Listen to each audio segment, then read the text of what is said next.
بسم اللہ الرحمن الرحیم الحمد للہ رب العالمین والصلاة والسلام علی سید الانبیاء والمرسلین۔ حضرت ایوب رضی اللہ تعالیٰ عنہ بیان فرماتے ہیں کہ ہم سے حضرت اکرمہ رضی اللہ تعالیٰ عنہ کہنے لگے کہ میں تمہیں چند چھوٹی چھوٹی باتیں نہ بتاؤں جو ہمیں حضرت ابو ہریرہ رضی اللہ تعالیٰ عنہ نے بتائی ہیں۔ تو پھر جو باتیں ان کو حضرت ابو ہریرہ رضی اللہ تعالیٰ عنہ سے معلوم پڑی تھیں انہوں نے وہ ہمیں بتائیں، اور ان میں یہ تھا کہ حضرت ابو ہریرہ رضی اللہ تعالیٰ عنہ نے بیان کیا کہ رسول اللہ صلی اللہ تعالیٰ علیہ وآلہ وسلم نے احتناث سے منع فرمایا۔ احتناث کہتے ہیں مشک کو منہ لگا کر پانی پینا، اور دوسری بات جس سے رسول اللہ صلی اللہ تعالیٰ علیہ وآلہ وسلم نے منع فرمایا وہ یہ کہ کوئی بندہ اپنے پڑوسی کو اس کی دیوار میں کیل ٹھونکنے سے منع نہ کرے۔ اب یہ بظاہر چھوٹی چھوٹی باتیں ہیں، لیکن رسول اللہ صلی اللہ تعالیٰ علیہ وآلہ وسلم نے صحابہ کرام رضوان اللہ تعالیٰ علیہم اجمعین کو اس کے متعلق بیان فرمایا، اور پھر ان باتوں کو صحابہ کرام نے آگے لوگوں تک پہنچایا۔ اور حضرت اکرمہ رضی اللہ تعالیٰ عنہ جو کہ حضرت عبداللہ ابن عباس رضی اللہ تعالیٰ عنہما کے غلام تھے، انہوں نے پھر ان باتوں کو مزید آگے لوگوں تک پہنچایا،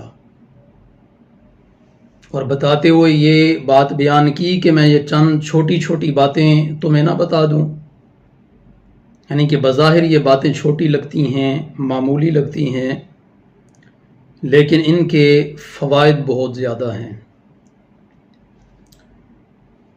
تو پہلی چیز جس سے رسول اللہ صلی اللہ تعالیٰ علیہ وآلہ وسلم نے منع فرمایا وہ ہے اختناث، اور اختناث کہتے ہیں مشک کو منہ لگا کر پانی پینا۔ مشک چمڑے کی وہ تھیلی ہوا کرتی تھی جس کو پانی کے لیے استعمال کیا جاتا تھا،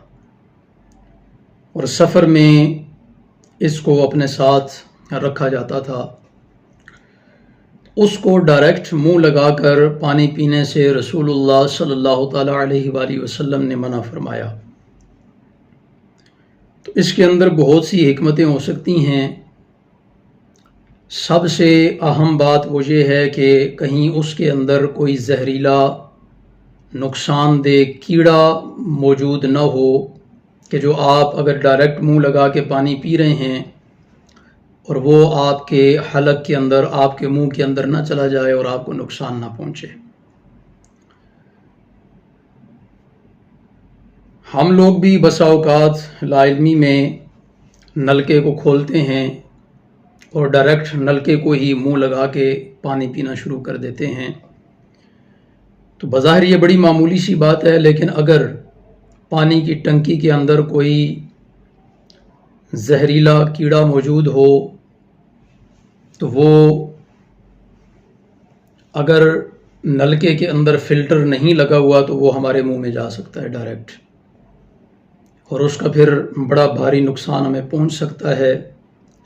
تو اس حدیث مبارکہ کو سامنے رکھتے ہوئے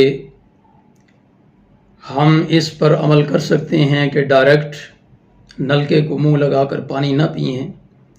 اور پھر بڑی اہم بات اور وہ یہ ہے کہ یہ آداب کے بھی خلاف ہے۔ آداب یہی ہیں کہ اچھے انداز میں پانی کسی برتن میں، پیالے میں، گلاس میں لے کر کے بیٹھ کر تحمل سے بسم اللہ پڑھ کے اور سانس لے لے کر کم از کم 3 سانسوں میں پانی پینا چاہیے۔ تو نبوی آداب کا خیال رکھتے ہوئے ہمیں اس حدیث مبارکہ پر عمل کرنا چاہیے، اور اگر ہم اس حدیث مبارکہ پر عمل نہ کریں تو ہماری ذرا سی کوتاہی کی وجہ سے ہمیں بڑا بھاری نقصان اٹھانا پڑ سکتا ہے۔ دوسری بات جو رسول اللہ صلی اللہ تعالیٰ علیہ وآلہ وسلم نے بیان فرمائی کہ کوئی شخص اپنے پڑوسی کو اس کی دیوار میں کیل ٹھونکنے سے منع نہ کرے، کیل لگانے سے منع نہ کرے۔ اکثر اوقات پڑوسیوں کی لڑائیاں اس بات پر بھی ہوتی ہیں کہ یہ جو ہماری دیوار ہے، تمہارے گھر میں یہی دیوار بنتی ہے تو اس کے اندر تم کسی چیز کو لٹکا نہیں سکتے، کیل وغیرہ نہیں وہاں پہ لگا سکتے وغیرہ وغیرہ۔ یعنی چھوٹی چھوٹی باتوں پر معاملات جو ہیں وہ عدالتوں اور کچہریوں تک جا پہنچتے ہیں، اور بسا اوقات تو قتل و غارت تک نوبت آن پہنچتی ہے، جبکہ یہ بظاہر بڑی معمولی سی چیز ہے۔ تو اپنے پڑوسیوں کا حتی الامکان خیال رکھنا چاہیے، ان کی ضروریات کا خیال رکھنا چاہیے، اور اگر کوئی ایسی چیز اگر وہ آپ کی طرف ہے لیکن پڑوسیوں کی طرف بھی اس کا حصہ جا رہا ہے اور وہ اس کو استعمال کرتے ہیں تو آپ ان کو استعمال سے منع نہ کریں۔ اب یہ بظاہر بڑی معمولی باتیں ہیں اور بڑی چھوٹی چھوٹی باتیں ہیں، لیکن صحابہ کرام رضوان اللہ تعالیٰ علیہ مجمعین نے یہ باتیں آگے پہنچانے میں کسی قسم کی عار محسوس نہ کی، بلکہ باقاعدہ یہ بتا کر کہ کیا میں تمہیں یہ چھوٹی چھوٹی باتیں نہ بتاؤں۔ اب یہاں پہ ایک اور بڑی اہم بات ہے، اور وہ یہ کہ یہ جو حضرت اکرمہ رضی اللہ تعالیٰ عنہ یہ کون ہیں؟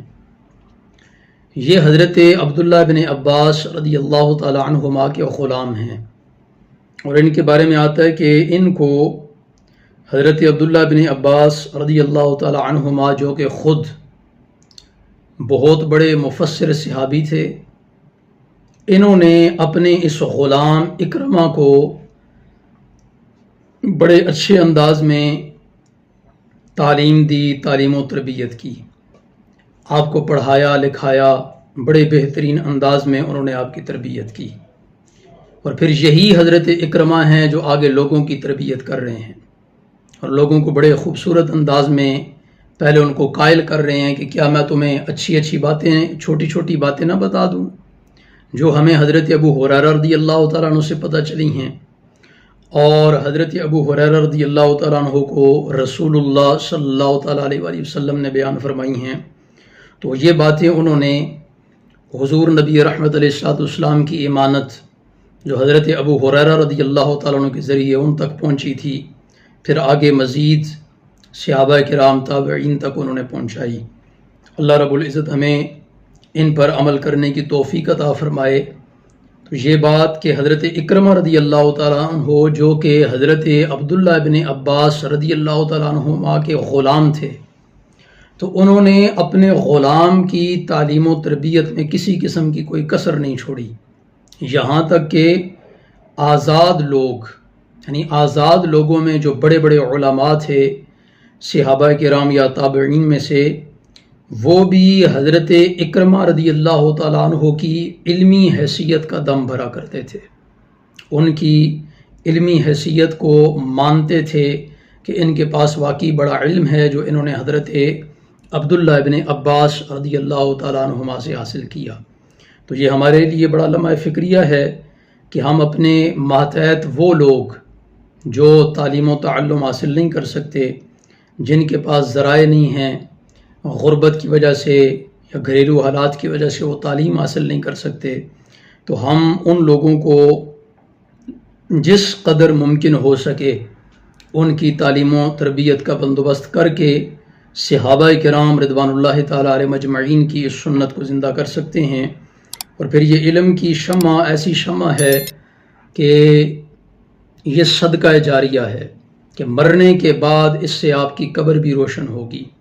مرنے کے بعد اس سے آپ کی آخرت بھی روشن ہوگی۔ اللہ رب العزت ہمیں اس کی توفیق عطا فرمائے۔ جو چھوٹی چھوٹی باتیں اور معمولی باتیں ہیں،